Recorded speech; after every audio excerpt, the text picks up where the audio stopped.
Hello दोस्तों, मैं हूं अली जो कि अनअकैडमी पे एक वेरीफाइड एजुकेटर हूं। आप सभी का Haidri study point YouTube channel पे स्वागत करता हूं। आज की अपनी इस वीडियो में हम लोग यूपी टेट के लिए एनवायरमेंटल स्टडीज़ के कुछ इंपॉर्टेंट एमसीक्यूज़ को डिस्कस करेंगे, जो कि सभी प्रतियोगी परीक्षाओं के लिए भी बहुत ही इंपॉर्टेंट होगा। इसको पेश किया जा रहा है एम अली के ज़रिए।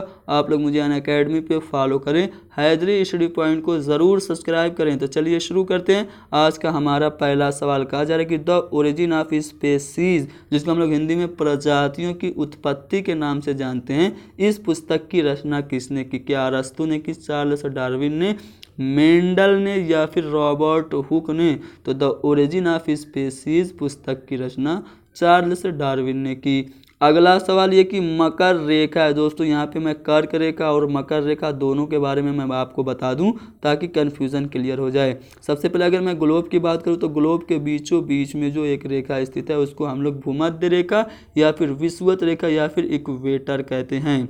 ठीक है, भूमध्य रेखा से उत्तर यानी कि ऊपरी गोलार्ध में जो रेखा स्थित है 23.5 अंश उत्तरी गोलार्ध में, उसको हम लोग कहते हैं कर्क रेखा।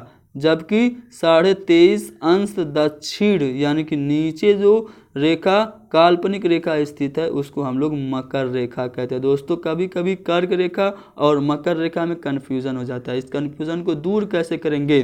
तो दोस्तों जो कर्क है वो काक के जैसा बोलने में लगता है। काक के माना होते हैं कौवा के। तो कौवा कहाँ उड़ता है? कौवा आसमान में उड़ता है। तो हम लोग कौवा से रिलेट करके ये जान जाएंगे कि कौवा आसमान में उड़ता है, यानी कि जो कर्क रेखा है वो ऊपर यानी कि उत्तरी गोलार्ध में 23.5 अंश पर स्थित है।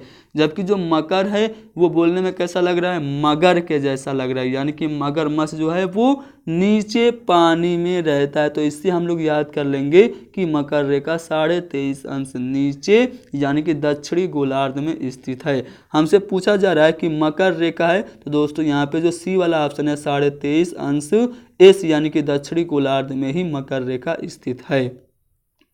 अगला सवाल कि अंतर्राष्ट्रीय न्यायालय का मुख्यालय अवस्थित। दोस्तों अगर मैं अंतर्राष्ट्रीय न्यायालय के हेड ऑफिस की बात करूं तो यह कहाँ पे है? ये हेग में स्थित है। अगला सवाल ये कि संविधान सभा ने राष्ट्रीय गान को अपनाया था। दोस्तों जो हमारी संविधान सभा थी जो कि जिसने संविधान को बनाया था, कितना टाइम लगा था? 2 साल 11 महीना 18 दिन में इसने संविधान को बनाया था। इसकी जो पहली बैठक हुई थी वो 9 दिसंबर 1949 को हुई थी। ठीक है, तो लगभग 2 साल में संविधान बना। 2 साल 11 महीना 18 दिन में संविधान बना और इस संविधान को बनाने में बहुत सारे भारतीयों ने योगदान दिया। संविधान का जो निर्माणकर्ता कहा जाता है वो किसको कहा जाता है? भीमराव अंबेडकर को कहा जाता है। यहाँ पे पूछा जा रहा है कि संविधान सभा ने जो राष्ट्रीय गान को अपनाया तो कब अपनाया था? तो दोस्तों जो हमारा गणतंत्रता दिवस है यानी कि जिस दिन हमारा संविधान लागू किया गया था 26 जनवरी 1950 को, उससे ठीक 2 दिन पहले यानी कि 24 जनवरी 1950 को संविधान सभा ने राष्ट्रीय गान को अपनाया था। राष्ट्रीय गान को हम लोग जनगण मन अधिनायक के नाम से जानते हैं, जिसकी रचना रविंद्रनाथ टैगोर ने की थी। अगला सवाल कि पुष्कर मेला कहाँ आयोजित किया जाता है? दोस्तों पुष्कर मेला जो कि विश्व प्रसिद्ध मेला है, ये हमारे राजस्थान के अजमेर ज़िले में आयोजित किया जाता है।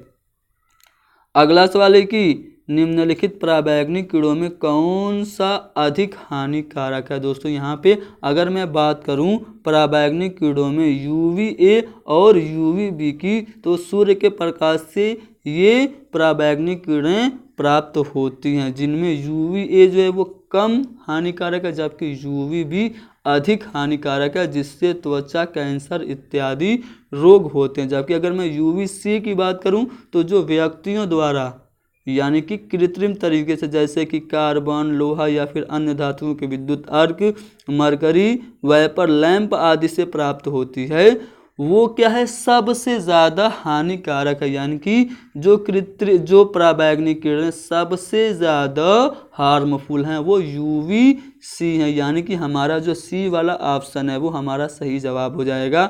अगला सवाल ये है कि निम्नलिखित में से कौन सा जैव मंडल का अजैविक घटक नहीं है? दोस्तों यहाँ पे प्रोटीन की बात हो रही है, मृदा की, कवक की और फास्फोरस की। तो दोस्तों जो कवक है वो जैव मंडल का जैविक घटक है अजैविक घटक नहीं है। अगर मैं बाकी तीनों की बात करूं, बाकी तीनों में हमारा प्रोटीन, मृदा और फास्फोरस आ जाएंगे।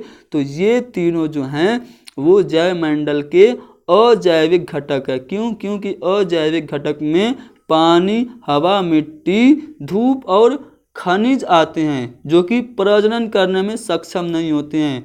हवा, पानी, मिट्टी, धूप ये प्रजनन नहीं कर सकते हैं। जबकि अगर मैं जैविक घटक की बात करूं तो जैविक घटक में आने वाले जो समूह होते हैं वो प्रजनन यानी कि रिप्रोडक्शन करने में वो क्या होते हैं, सक्षम होते हैं। और जो हमारा कवक है जो कि सी वाला ऑप्शन है, ये क्या है, ये जैविक घटक है, यानी कि यही हमारा सही जवाब हो जाएगा। अगला सवाल है कि गिर शेर परियोजना अवस्थित है। दोस्तों गिर शेर परियोजना की बात करें तो ये गुजरात के सौराष्ट्र में स्थित है। ये प्रसिद्ध है एशियाई बब्बर शेर के लिए। अगला सवाल ये है कि WWF से आशय है। दोस्तों WWF का मतलब क्या है, इसके बारे में पूरा जान लेते हैं। WWF का जो पूरा नाम है वो वर्ल्ड वाइल्ड लाइफ फंड है, जिसको हिंदी में विश्व वन्यजीव कोष कहते हैं, जिसे अब हम लोग world wild life fund for nature के नाम से भी जानते हैं। प्रकृति संरक्षण के लिए इस संस्था का गठन हुआ था। कब हुआ था? 1961 में हुआ था। पूछा जाता है कि WWF का गठन कब हुआ? 1961 में हुआ था। और इसी वर्ष इसका पंजीकरण भी हुआ था एक परोपकारी संस्था के रूप में। यह संस्था क्या काम करती है? तो पर्यावरण के संरक्षण, अनुसंधान और रख रखाव संबंधी मामलों पर WWF काम करती है। तो यहाँ पे हमने WWF के बारे में पूरा जान लिया। WWF की आशा क्या है, यानी कि इसका मतलब वर्ल्ड वाइल्ड लाइफ फंड है। अगला सवाल ये है कि गंगा नदी निकलती है। दोस्तों गंगा नदी की बात करें तो ये हमारे भारत की सबसे लंबी नदी है। ये गंगोत्री ग्लेशियर से निकलती है। तो दोस्तों यहाँ पे हमने डिस्कस किया एनवायरमेंटल स्टडीज़ के कुछ इंपॉर्टेंट MCQs जो कि यूपी टेट के लिए बहुत ही इंपॉर्टेंट है। दोस्तों यूपी टेट के लिए उर्दू की मुकम्मल तैयारी हमारे इस चैनल के माध्यम से कराई जा रही है।